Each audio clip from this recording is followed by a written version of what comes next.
My name is Dr. Tapper. I am in private practice in Omaha, Nebraska. I don't wear a mask. I see over 200 patients a week.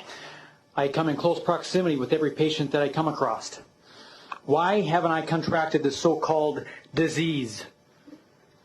Americans make up 5% of the world population, but yet we take in 65 to 70% of the world's pharmaceutical drugs. We are one of 2 countries that allows pharmaceutical advertisements on the television. But yet 80% of Americans are suffering with a chronic disease associated with poor lifestyle choices. 700,000 people will die of heart disease this year alone. Doctor, please bring yourself in order. 600,000 people will die of cancer. 300,000 people will die of obesity this year. When is enough enough?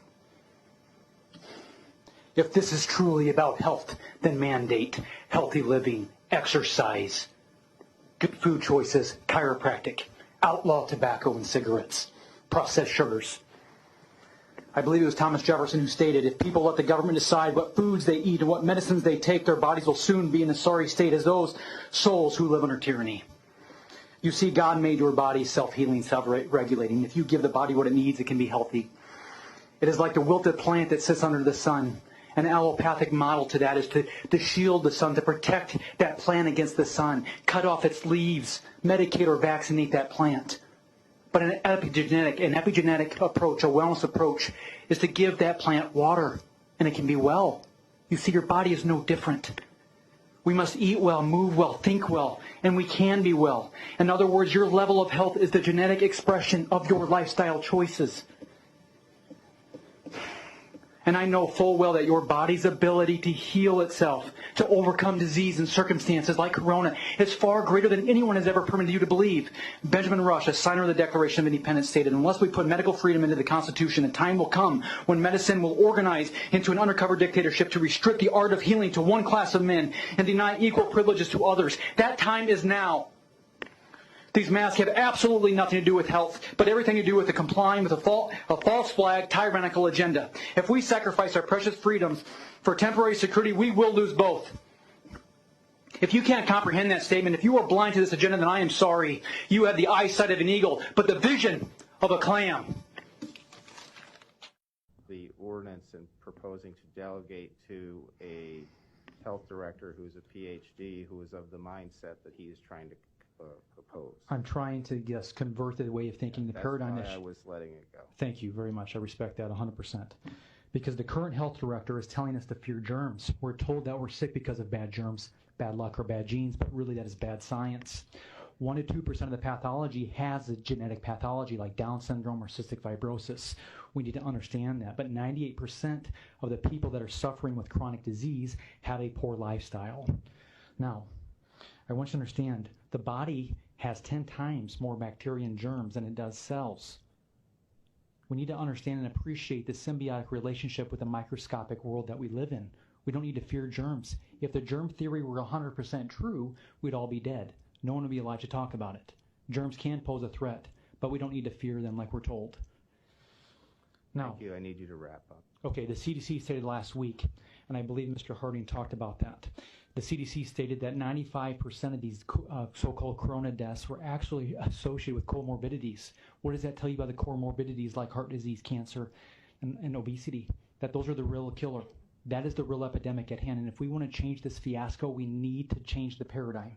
Thank you. Next opponent, please. My name is Dr. Tapper, 16909 Burke Street, Omaha, Nebraska. Again, my name is Dr. Tapper, and I am no stranger to you as this is my 3rd time here addressing the regulations and mask mandates. Imagine a virus so deadly and severe that you have to have a test done to find out whether or not you've had it. You guys are basing these numbers on positive cases and not hospitalizations or deaths. That's what you should be basing those off of.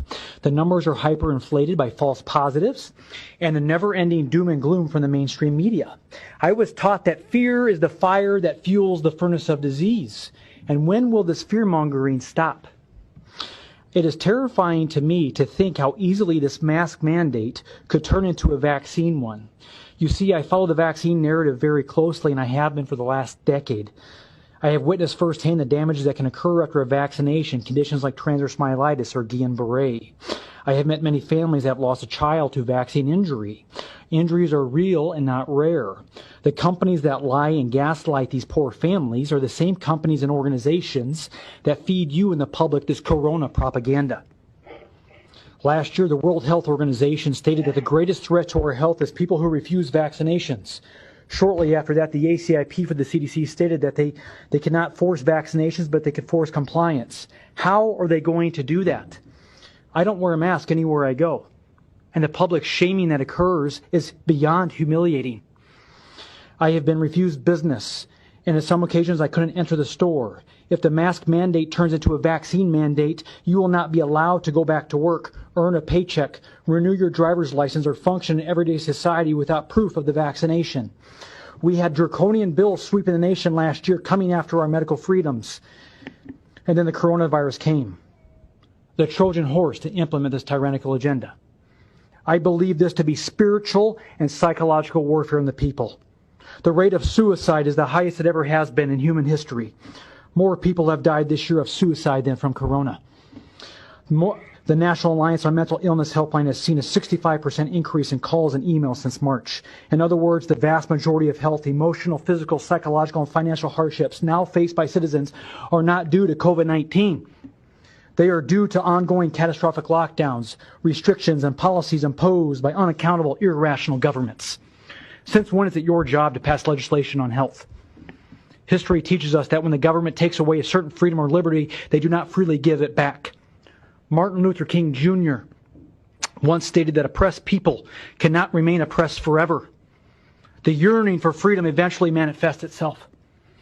We are 6 months into this circus that was supposed to be 2 weeks to flatten the curve. I pray to the good Lord above that the people wake up and realize that we're not dealing with a temporary inconvenience here, but we are headed into a full-on medical dictatorship. Thank you.